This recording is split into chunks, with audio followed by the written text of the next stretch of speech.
ಪ್ರಿಯರಾದವರೇ, ಯೇಸುಕ್ರಿಸ್ತನ ನಾಮದಲ್ಲಿ ನಿಮಗೆ ನನ್ನ ಪ್ರೀತಿಯ ವಂದನೆಗಳು. ದೇವರಾದ ಯೇಸುಕ್ರಿಸ್ತನು ಪ್ರತಿಯೊಂದು ಕಾರ್ಯಗಳಲ್ಲೂ ನಮ್ಮ ಮೇಲೆ ಗಮನವಿಟ್ಟು ನಮಗೆ ಸಹಾಯ ಮಾಡುವವರು. ಕೆಲವೊಮ್ಮೆ ನಮ್ಮ ಜೀವಿತದಲ್ಲಿ ಮುಳ್ಳುಗಳ ಮಧ್ಯದಲ್ಲಿ ಇದ್ದೇನೆ, ಈ ಕಡೆಯೂ ಕದಲುವುದಕ್ಕಾಗದು, ಆ ಕಡೆಯೂ ಕದಲುವುದಕ್ಕಾಗದು. ಮನೆಯಲ್ಲಿ ಬಂದರೆ ಸಮಸ್ಯೆ, ಆಫೀಸ್ಗೆ ಹೋದರೆ ಆ ಸಮಸ್ಯೆ, ಬಿಸ್ನೆಸ್ಗೆ ಹೋದರೆ ಈ ಸಮಸ್ಯೆ, ಸೇವೆಯಲ್ಲಿ ಒಳಗೆ ಈ ಒಂದು ಸಮಸ್ಯೆ, ಹೊರಗೆ ಆ ಒಂದು ಸಮಸ್ಯೆ, ಎಲ್ಲ ಕಡೆಗಳಲ್ಲೂ ಇಕ್ಕಟ್ಟೆ. ನೆಮ್ಮದಿಯಾಗಿರುವುದಕ್ಕೆ ಸಾಧ್ಯವಾ?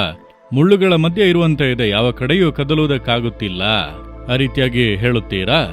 ಅದರ ಕುರಿತಾಗಿ ಸತ್ಯವೇದದಲ್ಲಿ ಒಂದು ವಾಕ್ಯ ಇದೆ ನೋಡಿರೆ, ಯೆಹೆಜ್ಕೇಲನು 28ನೇ ಅಧ್ಯಾಯ 24ನೇ ವಾಕ್ಯದಲ್ಲಿ, ಚುಚ್ಚುವ ಮುಳ್ಳು ಇನ್ನಿರದು, ಹೀನೈಸುವ ನೆರೆಹೊರೆಯವರೆಂಬ ಕಂಟಕದ ಬಾಧೆಯು ಇನ್ನಾಗದು, ಇನ್ನು ಇರುವುದಿಲ್ಲ.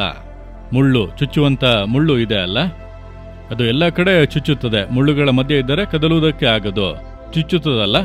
ಆ ರೀತಿ ಮುಳ್ಳುಗಳ ಮಧ್ಯೆ, ಹೀನೈಸುವವರ ಮಧ್ಯೆ ಅದೊಂದು ಮುಳ್ಳು.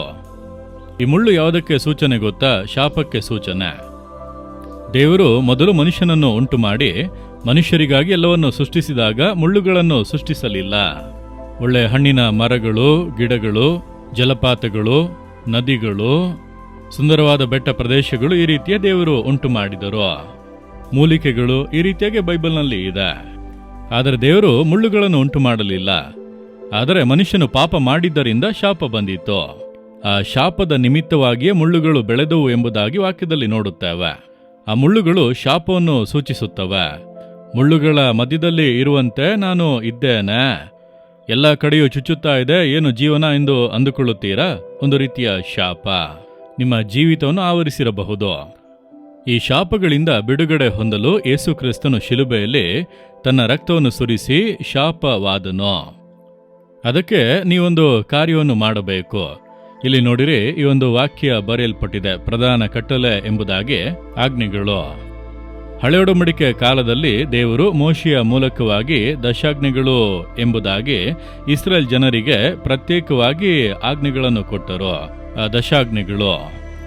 ಆದರೆ ಯೇಸು ಕ್ರಿಸ್ತನು ಭೂಲೋಕಕ್ಕೆ ಬಂದ ನಂತರ ಆತನು ಎಲ್ಲ ಜನರಿಗೂ ಈ 10 ಆಜ್ಞೆಗಳನ್ನು ಸಂಕ್ಷಿಪ್ತವಾಗಿ 2 ಆಜ್ಞೆಗಳಾಗಿ ಕೊಟ್ಟನು. ಒಂದು, ನಿನ್ನನ್ನು ಸೃಷ್ಟಿಸಿದಂಥ ದೇವರನ್ನು ನೀನು ನಿನ್ನ ಪೂರ್ಣ ಹೃದಯದಿಂದಲೂ, ಪೂರ್ಣ ಬಲದಿಂದಲೂ, ಪೂರ್ಣ ಪ್ರಾಣದಿಂದಲೂ ಪ್ರೀತಿಸಬೇಕು. ಆತನಿಗೆ ಮೊದಲ ಸ್ಥಾನ ಕೊಡಬೇಕು, ಆತನನ್ನು ಪ್ರೀತಿಸಬೇಕು. ಎರಡನೆಯದಾಗಿ ನಿನ್ನ ನೆರೆಯವನನ್ನು ನಿನ್ನಂತೆಯೇ ಪ್ರೀತಿಸಬೇಕು. ಇದೆರಡರಲ್ಲಿ ನಾವು ಕರೆಕ್ಟ್ ಆಗಿದ್ದರೆ ಆ ಶಾಪಗಳು ನಮ್ಮನ್ನು ಬಿಟ್ಟು ಹೋಗುತ್ತವೆ, ಆ ಮುಳ್ಳುಗಳು ನಮ್ಮನ್ನು ಬಿಟ್ಟು ಹೋಗುತ್ತವೆ. ಕರ್ತನಿಗೆ ಮೊದಲ ಸ್ಥಾನ ಕೊಡುತ್ತಾ ಇದ್ದೇವಾ? ಯೋಚಿಸಿ ನೋಡಿರಿ. ನಮ್ಮ ಅವಶ್ಯಕತೆಗೆ ಮಾತ್ರ ಆತನನ್ನು ಬೇಡಿಕೊಳ್ಳುತ್ತೇವೆ, ಉಪಯೋಗಿಸಿಕೊಳ್ಳುತ್ತೇವೆ. ನಮ್ಮ ಜೀವಿತದಲ್ಲಿ ಆತನಿಗೆ ಅವಕಾಶವೂ ಇಲ್ಲದಂತೆ ಮಾಡಿಬಿಡುತ್ತೇವೆ.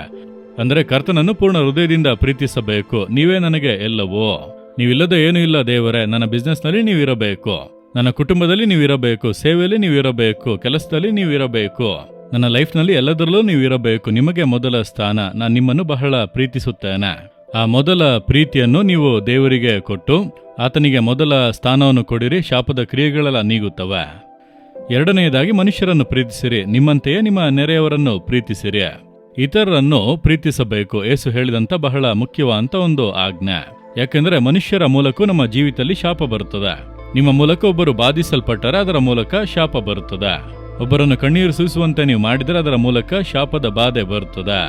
ನೀವೊಬ್ಬರನ್ನು ವಂಚಿಸಿದರೆ ಅವರ ದುಃಖ ನಿಮ್ಮ ಜೀವಿತದಲ್ಲಿ ಶಾಪವನ್ನು ಉಂಟು ಮಾಡುತ್ತದೆ. ಹಾಗಾದರೆ ಮತ್ತೊಬ್ಬರನ್ನು ಗಾಯಗೊಳಿಸುವಾಗ ಅದು ಶಾಪವಾಗಿ ಪ್ರಕಟವಾಗುತ್ತದೆ.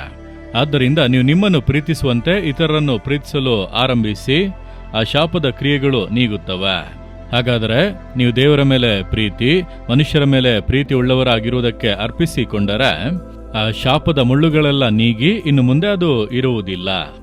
ಯಾಕೆಂದರೆ ಯೇಸು ಶಿಲುಬೆಯಲ್ಲಿ ನಮಗಾಗಿ ಶಾಪವಾದನು. ಆದ್ದರಿಂದ ನಂಬಿಕೆಯಿಂದ ಈ ಆಜ್ಞೆಗಳಿಗೆ ನೀವು ವಿಧೇಯರಾಗಿ ತಕ್ಷಣ ನಿಮ್ಮ ಜೀವಿತದಲ್ಲಿ ಬದಲಾವಣೆ ಉಂಟಾಗುವುದನ್ನು ಕಾಣುವಿರಿ. ಪ್ರೀತಿಸಲು ಆಗುತ್ತಿಲ್ಲ, ನನ್ನನ್ನು ಸುಮ್ಮನೆ ಬೈಯುತ್ತಾ ಇರುತ್ತಾರೆ, ಅತ್ತೆಯನ್ನು ಹೇಗೆ ಪ್ರೀತಿಸುವುದು? ನನ್ನನ್ನು ಪೀಡಿಸಿ ಚುಚ್ಚುತ್ತಲೇ ಇದ್ದಾಳೆ, ಆ ಸೊಸೆಯನ್ನು ಹೇಗೆ ಪ್ರೀತಿಸುವುದು? ಈ ಮೇಲಧಿಕಾರಿ ಯಾವಾಗಲೂ ನನ್ನನ್ನು ಟಾರ್ಗೆಟ್ ಮಾಡಿ ನನ್ನನ್ನೇ ದೂಷಿಸುತ್ತಾ ಇದ್ದಾರೆ, ಅವರನ್ನು ಹೇಗೆ ಪ್ರೀತಿಸುವುದು? ಆ ರೀತಿ ಅಂದುಕೊಳ್ಳುತ್ತೀರಾ? ಶತ್ರುಗಳನ್ನು ಕೂಡ ಪ್ರೀತಿಸಿರಿ ಎಂದು ಯೇಸು ಕ್ರಿಸ್ತನು ಹೇಳಿಕೊಟ್ಟನು. ಈ ಪ್ರೀತಿಯನ್ನು ಆತನೇ ನಮಗೆ ಕೊಡಬೇಕು. ಈ ಪ್ರೀತಿಯನ್ನು ಹೊಂದಿಕೊಳ್ಳಲು ಅನೇಕ ದಿನಗಳು ಉಪವಾಸ ಮಾಡಿ 10 ಪ್ರಾರ್ಥನೆ ಮಾಡಿದ್ದೇನೆ. ಈ ಪ್ರೀತಿಯನ್ನು ನನಗೆ ಕೊಡಿರಿ. ನನ್ನಂತೆ ನಾನು ಇತರರನ್ನು ಶತ್ರುಗಳನ್ನು ಪ್ರೀತಿಸಬೇಕು ಎಂಬುದಾಗಿ ಅದನ್ನು ಕೇಳಿರಿ. ಈ ಆಶೀರ್ವಾದವನ್ನು ಹೊಂದಿಕೊಂಡರೆ ಶಾಪ ನಿಮ್ಮನ್ನು ಮುಟ್ಟುವುದಕ್ಕೆ ಆಗದು, ಮುಳ್ಳುಗಳು ನಿಮ್ಮನ್ನು ಬಾಧಿಸುವುದಕ್ಕೆ ಆಗದು, ಬದಲಾವಣೆ ಬರುತ್ತದೆ. ಹಾಗೆ ಹೃದಯದಲ್ಲಿ ಕೈ ಇಟ್ಟುಕೊಳ್ಳಿ, ದೇವರೇ, ಈ ಶಾಪದ ಮುಳ್ಳುಗಳು ನನ್ನ ಜೀವಿತವನ್ನು ಬಿಟ್ಟು ನೀಗಬೇಕು. ಅದಕ್ಕೆ ಪೂರ್ಣ ಹೃದಯದಿಂದ ನಾನು ನಿಮ್ಮನ್ನು ಪ್ರೀತಿಸುತ್ತೇನೆ. ನಾನು ಇತರರನ್ನು ನನ್ನಂತೆಯೇ ಪ್ರೀತಿಸುವುದಕ್ಕೆ ಒಪ್ಪಿಸಿಕೊಡುತ್ತೇನೆ. ಆ ಪ್ರೀತಿಯನ್ನು ನನಗೆ ಕೊಡಿರಿ. ಶಿಲುಬೆಯಲ್ಲಿ ಸುರಿಸಿದಂಥ ರಕ್ತದಿಂದ ಶಾಪನು ನೀಗಿಸಿದ ದೇವರು ನನ್ನ ಜೀವಿತದಲ್ಲಿರುವಂಥ ಶಾಪದ ಮುಳ್ಳುಗಳೆಲ್ಲ ನೀಗಿ ಹೋಗಲಿ. ಯೇಸುವಿನ ನಾಮದಲ್ಲಿ ಆಮೇನ್, ಆಮೇನ್. ಯೇಸು ಬಿಡಿಸುತ್ತಾನೆ ಕನ್ನಡ ಯೂಟ್ಯೂಬ್ ಚಾನಲ್ ಅನ್ನು ಸಬ್ಸ್ಕ್ರೈಬ್ ಮಾಡಿ. ಸಬ್ಸ್ಕ್ರೈಬ್ ಬಟನ್ ಕ್ಲಿಕ್ ಮಾಡಿ ಮತ್ತು ಬೆಲ್ ಬಟನ್ ಒತ್ತಿ. ಅನುದಿನ ಕಾರ್ಯಕ್ರಮದ ಮಾಹಿತಿ ಪಡೆಯಿರಿ.